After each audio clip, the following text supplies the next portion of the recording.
This is the Sales Bible Podcast, episode 366, Enterprise Sales with Mark Petruzzi and Paul Melchiorre.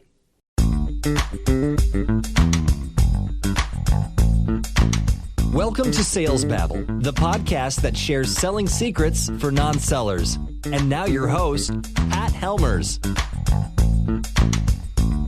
Hello, Sales Babblers. This is Pat Helmers. And in this episode, we have not one, but two sales leaders joining us here on the pod. They are the authors of the book titled Selling the Cloud. Mark Petruzzi and Paul Melchiorre share the key methods they developed, refined, and applied to become enterprise sales, cloud software, and technology experts. I know that's a mouthful. In this episode, it's going to focus on complex sales and software sales reps. But it's an episode that's also a solid reference for anyone involved in any type of B2B sales. If you're selling to multiple people in the room, you're going to find the advice in this episode invaluable for sales success. And so, with no further ado, let's get to it. Welcome, Paul. Welcome, Mark. Are you ready to babble? Yes, You're Patrick. ready to babble. I don't often have a lot of people on the call all at once, so this is quite an adventure. We're happy to be here, Pat. Yeah, excited. Thank you for having us. Well, I really appreciate you guys sending me a copy of your book. I have it in my hand right here. It's called Selling the Cloud, a playbook for success in cloud software and enterprise sales. Why were you guys the right guys to write this book? Well, we didn't know we were the right guys when we set out. I guess we really did this because we wanted to give back and kind of help and give a playbook to the younger generation of individuals doing what we've done over the last 20 plus years. And then it really came down to an opportunity that, Paul's mom wanted Paul to write a book for the longest time. And we were having dinner one night, Paul and I, and he mentioned that. And I said, I have a part of a book kind of pulled together with some of the white papers and different things I've done over the years. And Paul said, let's write a book. And we did. It was totally fate, Patrick. I think if I didn't, come back with Mark, I've had notes, like Mark, I guess, for 20 years. We've been in this business 30 plus, and maybe we're not the best people to write it, but I think both of our experiences and what we've been through over these, 3 decades, how the market's changed, and, how I think we've stayed, on top of it over that time period, definitely makes us somewhat qualified to deliver the playbook. But there was all kind of other motivations that got it finally into print. This topic means a lot to me because I started selling SaaS products. Back then we called them ASPs. Remember that? Mm-hmm.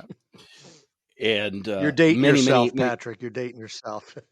The first thing that I noticed in reading your book is that you guys are all about stories, which means a lot to me. And by stories, I mean, like, you said stuff like, you should know the story of your buyer. You should know your own story. You should be telling stories. Could you dig a little more into that and why that's an important selling skill? Paul, why don't you start us off with that? Yeah, I think, people buy from people still. And I think, if you show up with your product and, your visualizations are a bunch of PowerPoints, you kind of lose that intimacy, if you will, that you're trying to build with your prospective buyer. And I really truly believe that, storytelling is just so important, and it's so important in a selling process. And, you can tell a story, you can tell your own story, you can tell your customers' stories, or companies that you work with that are competitors to your prospect, and they always want to hear those stories. So I truly believe that storytelling is, it's a critical part of selling. It really is. And I think the most successful sales folks are the ones that really can tell the stories, and whether it's a personal story, a seller story, a buyer story, a competitive story. It really is all about that storytelling. And the better you are at it, the more you have in your bag, I think the more you can, build those relationships with customers.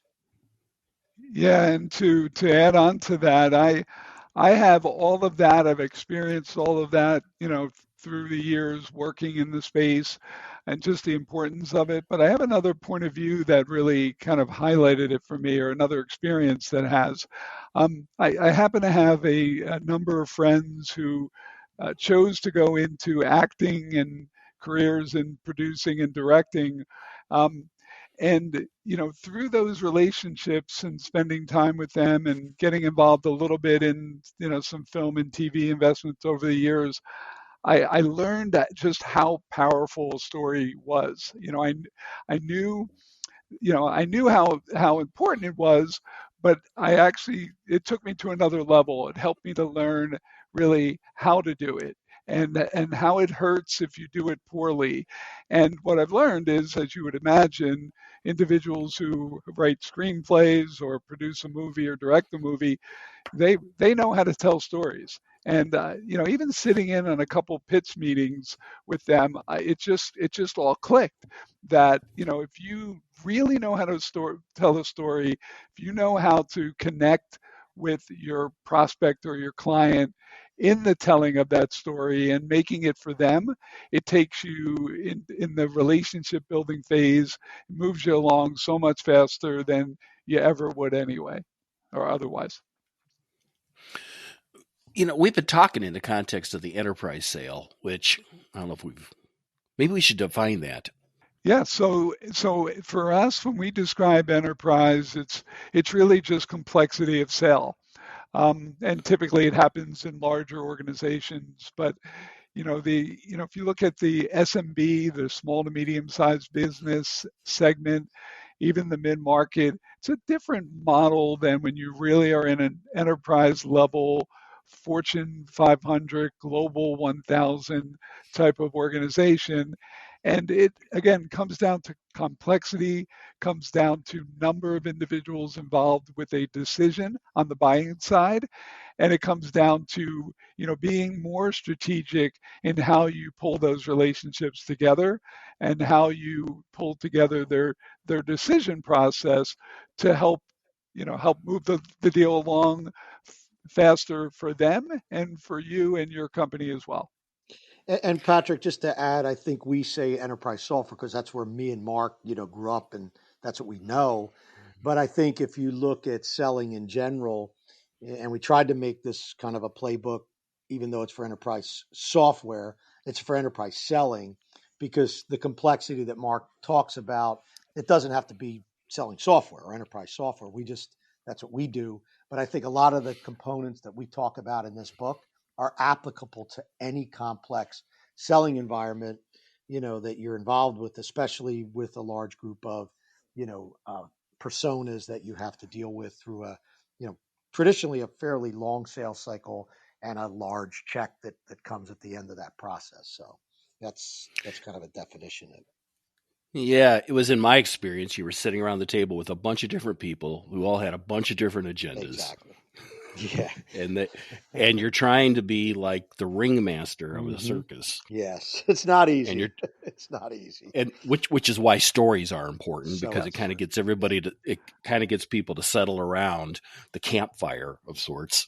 Yeah. and and share experiences that they can all align with, that they can experience with. They can. Yeah, and Pat, to expound on that a little bit, this book, and as we wrote it, this book could be really for any complex, certainly B2B sale, but it even has lots of relevance to a B2C model. If there is some complexity to the selling, if there is a time frame of the sales process that allows you to do this and build all these relationships. And I'll tell you, we specifically wrote a book that we wanted to be more qualitative than quantitative. Now, Paul and I are both, very deep users in metrics and data, and we leverage that every day in our sales leadership. But we wanted the book to be different. We wanted the book to really show the human experience, as Paul puts it so well. I mean, no matter what happens with technology or pandemics or staring over at Zoom calls 12 hours a day, it's still, you still buy from a person, and you still have that human relationship that does so much for to show why one decision is made with one company versus another. It's usually about the people. And I'll share one last thing without going too far off topic. Paul's a great example of that. He has sold, and hopefully I am too, but we have sold to the same person at multiple companies so many times we've ran out of the ability to even tell those stories. And it really does come down to a human experience and one-on-one type selling. My background was software engineering. That's where I come from. And I kind of moved into sales, which is what the whole point of Sales Babble is, non-sellers, people who didn't think of themselves as. They didn't have the lemonade stand when they were 9 years old, right? Is that true for you guys? Are you guys techies? I did have the newspaper route, and in Wildwood at like 11 or 12 years old, whatever it was. So I probably don't fit that mold as a techie. But it's interesting, Patrick. I was kind of forced into a technical sales role when I joined SAP in the late 80s, early 90s, because, and I think we may have a little blurb on it in the book, but back then, if you remember the Germans when they came over, their sales model and motion was very different. They had basically pre-sales engineers that were their account managers. They did the demos. They basically could implement the product. They can write code. And I'm like, well, wait a minute, America, we don't do that. I'm like the orchestrator, and I'm the ringmaster that you described. I need somebody technical to do the demo and do all this other work. But that just wasn't the way it was in the early days of SAP here in America. And so I was forced to take the training curriculum that the consultants were taking to literally screw the product in. So, I mean, I knew ABAP code. I knew all these German, error codes. It was way more than I ever would have considered myself to be a techie. But I did it because I felt that was a need for the job. And if I look at the companies that I've built over the years, building SAP's field organization, Ariba's, iPipelines, Anaplans, the 4 companies that I've built over those years, I built it through bringing in great pre-sales people, or whatever you want to call them. And to me, I think that's really the future going forward, is that you need to be more technical in your selling. You need to know what you're selling. The days of being the professional visitor or just the orchestrator, I kind of think are in the past. You could give the demo? Oh, absolutely. So the first thing I did when I went to Anaplan as the CRO, and, we have our kickoff meeting, I get up, I do a 30-minute supply chain demo around sales and operations plan, pretty sophisticated demo. And I made sure I practiced and I learned it. So, of course, everybody's looking up, and like now they're, the pre-sales guys are like, oh, wait, are we all going to get fired? Is there a need for us? The sales guys are shitting themselves, really, really concerned because they think they're going to have to do their own demos, which they did. So it was a pretty interesting reaction from the crowd. But I wanted to send the message that, look, at least the first demo. Now, if you're an account executive at a company, do we expect you to do the 3 or 4 jobs necessary to bring a deal home? No, it's a team sport, but you should at least be able to know how to give that first demo. Yeah, and you know what? So it's so interesting to be a part of this, how this has all evolved in cloud software and enterprise software before that. I'll give 2 examples. So the first one is, a close friend of both Paul and myself, Joe DeBartolomeo, who was the CRO responsible for bringing Pluralsight to IPO, very successful sales executive. Perfect example. He was a pre-sale rep before he became a outside sales rep. And that really, there are many examples of that. And I think some of the best sales reps start with that technical background. And it really resonates back to me because slightly different background. I was, for many years in my career, I was the partner in this, the partner to Paul, the partner to Joe, from a consulting perspective as well, which is really interesting how it's evolved from this consulting selling model that we built over the years to that really becoming the model that was necessary in SaaS and cloud, because again, you weren't just coming in and selling and running like lots of companies used to do 20, 25 years ago in software. So I had a perspective of, always having to have the content, always having to have expertise, even if it wasn't specifically in what you do, something that was valuable to the people that you sold to. So if you were selling to a CFO and you had some strategy consulting background, that would always be helpful. And then it all tied back together with me working very closely with Charlie Green. Many of you know Charlie. He was the person who kind of coined the phrase trusted advisor, has the website Trusted Advisor, and wrote 3 amazing books around trusted advisors selling, trust-based selling. All this stuff's so important, Pat, to your audience and to you as well. Selling when you don't, when you don't really want to be a seller. Charlie was a perfect example of that. He wrote a book about selling, but he never felt comfortable selling. He did it a little bit as his part of his role at the Mac Group, but then he really just kind of said, okay, I know I have to do some of this. I have to get comfortable with it. I really feel the only way I can sell is in a trust-based model. And he wrote a book and an amazing career off of just that exact concept. It was tough selling the cloud back in the day when people were used to having servers on site. But the way the compensation worked back then was much different for sellers. Like you said, it was a big sale all at the end, but commonly people paid everything up front with a small fee that they paid yearly for maintenance. In the cloud, that completely changes. The big expense in the front is not as high, but the ongoing expense, the maintenance fee, is higher, and it goes on, and that makes compensation more difficult for a lot of salespeople. This is something I've just been hearing quite a bit the last few months, because it's actually been tough for people to get jobs. Part of it's COVID, and a lot of companies don't know how to train people, so they only want people who've already been in the industry, already are experts, but there's very few of them who haven't signed non-competes. What is your guys' take on this? Is it tougher for salespeople? I'll take a crack, Patrick, on a couple things. One, like yourself, I was involved in SaaS very early. If you remember Ariba back in the 2001-2, we were on prem. The .com crash hit, and by like 2004-5, we were moving right behind Salesforce in trying to migrate our stuff to the cloud. And I remember the public markets were really killing us because, obviously the revenue model changed.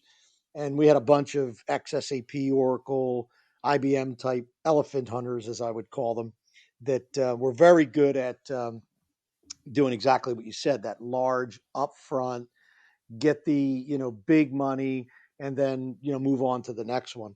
Obviously, that's changed dramatically with SaaS and the prevalence of it today. And that's why you have these different go-to-market models and comp plans that are challenging as far as, you can't pay everybody up front because you don't have the money up front. Customers churn. Therefore, you need to build customer success, which is a whole, different conversation. But I think on the supply and demand, what we found, in growing Anaplan is that we just had to look at different, ideal profiles. And maybe that traditional profile of, an ability to sell all the stuff up front was not the right profile. And then maybe having somebody with 20 years experience, it would be great to have them, but there's only so many of them, and the really good ones are not leaving their jobs. So there is a big supply and demand imbalance. So we just looked and found what other profile works for the job, and then we invested in enablement to make sure we trained them. So for example, we had a lot of more technical folks that were, let's say, less experienced in traditional selling skills, but really knew the market, knew the product, can demo, all those things. So we did more basic sales training and enablement around those areas. And so I think, you just have to be creative today, especially with the supply and demand metrics and then the compensation structures. You better get it right because you obviously don't want to way overpay up front, especially if you don't have the ability on the back end to support it. And then you also have to be competitive. So it says there's a whole SaaS compensation section we can do, or a separate Babel experience just on that for sure. I could go on and on about Oh compensation. yeah, we'll change the subject now, but that's I maybe our have a follow lot. up. Yeah, I have a lot of strong views that disagree with practically everybody. we'll, we'll let that go. There are a couple other things I want to talk about before we end this. Is that what makes for, in your guys, you have a definition of a superstar. What do you think makes for a great sales professional? Yeah, I think, from my perspective, the best, the great ones really tie back to some of the things we really tried to dive deep into the book, kind of an acronym for CARE, creativity, authenticity, resilience, empathy. If you can bring those characteristics to your job, to your relationships with your prospects and your clients, you're going to be successful. So I think it really comes down to, again, what some people may say the soft skills or the small skills. Paul and I don't view it that way. These are the big skills. These are the key skills. Yeah, and just to follow up, we had kind of our notes comparison. We've been working on this book from different angles for a decade.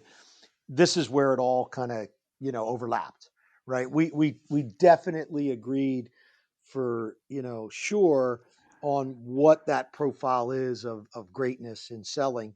Especially if they're doing it and seeing so many great sales reps over the years. It came down to some of these soft skills, if you will, and we really just that's why we came up with that kind of acronym, if you will. But if you have those things, especially selling in the enterprise and in today's complex environment, that it just even more focuses on having these kind of soft skills and being able to do it. And I think with a SaaS environment, things like empathy and all our authenticity are so much more important and more magnified than they were, maybe a decade ago. So we really do believe in these concepts. I mean, we didn't want to make this another sales methodology kind of playbook, because we think all the methodologies are good. Some of them work different, but we really feel that these are the kind of attributes that, if you can identify these things in the people that you're trying to recruit, and or validate these aspects of an individual, you'll be able to build a great team. Where do you see the future going with SaaS? So if the listeners wanted to look, if you were to give them, let's look 5 years out. What can they do to grow themselves so they're prepared for what's happening in 5 years? Yeah, I would say there's a couple key ideas here to dive into. One is when we had to switch from a general software sale to a cloud sale, and companies like Oracle and SAP had to figure that out, I was very concerned. I looked at it and said, how does this work? How do you go from, taking a check of 6 million, 10 million, 15 million, whatever the number is, and then Right. spreading it out to, a million a year or 750,000 a year? And we saw it. We saw it with valuations. We saw companies that, that had to move their revenue from one direction to the next, struggle. From here, things always change in technology. They always change in software. So I'm not even going to try to guess what's going to happen next. However, I do believe that this concept of software as a service, this concept of monthly payments, yearly payments, whatever it is, but not one upfront payment, is going to stick. And I love that because it changes the whole dynamic of the relationship. It allows, or some ways forces, companies to put in those strong customer success teams. And I work in that customer success space every day with N3, Accenture, and my role there. And it's necessary. And if you don't do it and you don't do it right, you're going to have significant churn. And if you have significant churn, that's even more painful than trying to move from upfront payments to recurring revenue like the companies did, throughout the last 10, 12, 15 years. Okay. It's like they have to win the deal every year. every year. Yeah. And that model's not changing. Just look at the, stock ticker tape. And you look at these SaaS companies that are getting 30, 40, 50, 70 times revenue multiples in the public markets. And it's not much different, in private equity. So that model's here to stay. It's a business model that, you and I seen maybe 2 decades ago get started, but it is definitely something that's going to drive the future. And if you don't have the skill sets to survive in it, you're going to have a hard time getting a job. What do you recommend people trying to get a job? Because I know a lot of people, I know a lot of guys, tech guys, and women too, who are struggling to find positions right now. And I've been talking to recruiters, and they agree that it is pretty tough because people are looking for exactly the right person, and they'd rather have nobody than someone who's close. What advice do you have for somebody who's in that situation, looking for a position?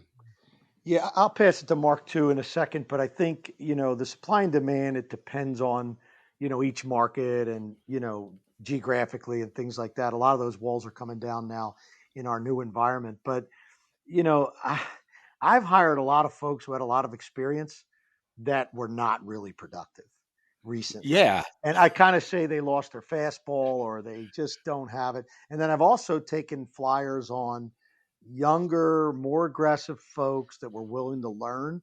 And I think that they just have to, you have to find companies that are willing to, to change their client profile or, employee profile. Because if you're just looking for a very targeted person, A, you're not going to be able to build your company fast enough. And B, you might find that person and looks good on a resume, but they have maybe lost their fastball. And I see just too many of the folks that have been around enterprise software that think they know it. They take a playbook from Salesforce or SAP or Oracle or IBM, and they just cut and paste it and say, this is the playbook I'm using. Well, maybe that playbook doesn't work in a $30 million SaaS startup. So I think you need to be, as an employer, you need to be much more open about who you're hiring. And as an employee or prospective employee, I think you just need to differentiate yourself, that it's not just these, proven and tried folks that have done it. There's a whole new group of people that, if they're close enough on paper, take a chance, because if they got these care aspects we just talked about, they're going to be successful.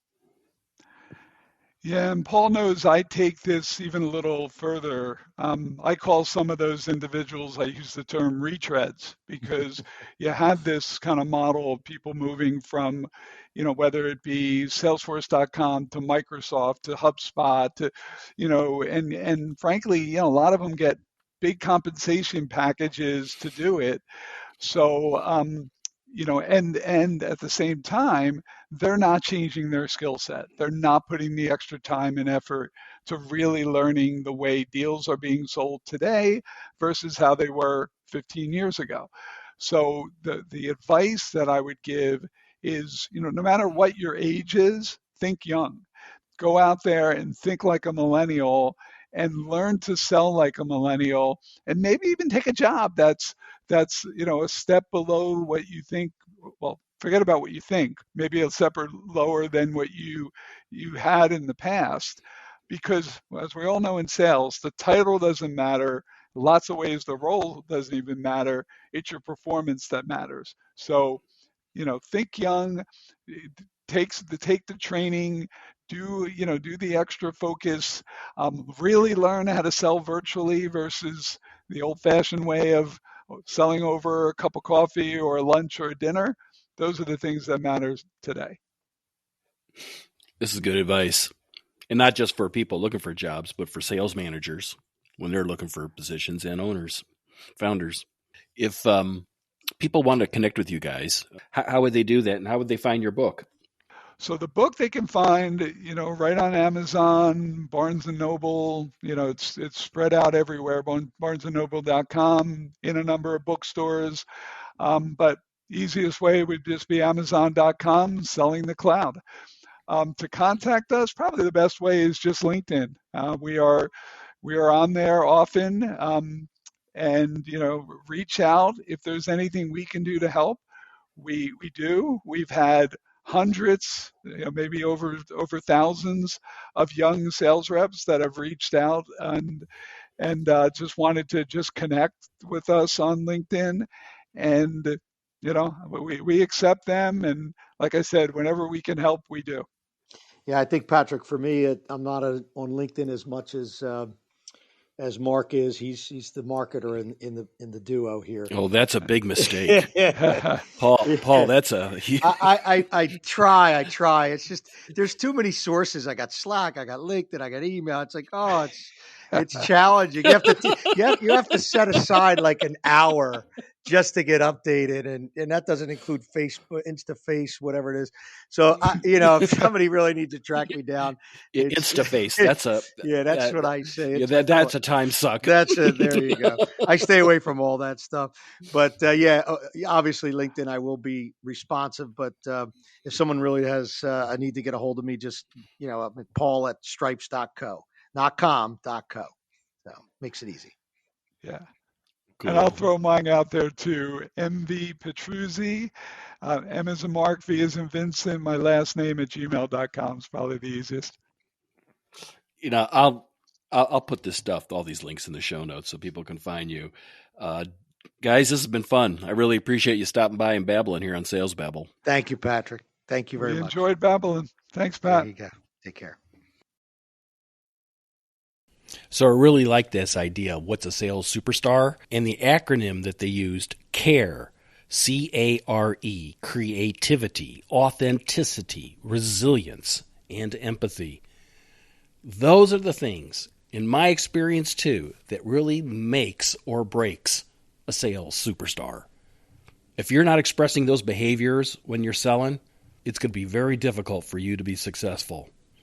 But if C-A-R-E, if creativity, authenticity, resilience, and empathy is fundamental to who you are, you will find success. To connect with Paul and Mark, you can find notes in the show notes at www.salesbabble.com. While you're there, if you've got any questions, if you'd like to ask them or ask myself, click on the Babble Me button, and that will send a message directly to us. If you enjoyed this podcast episode, please like, share, and subscribe. That way you never miss another episode.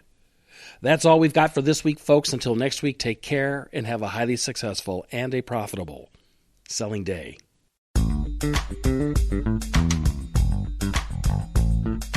Thank you for listening to the Sales Babble podcast. Find us at www.salesbabble.com.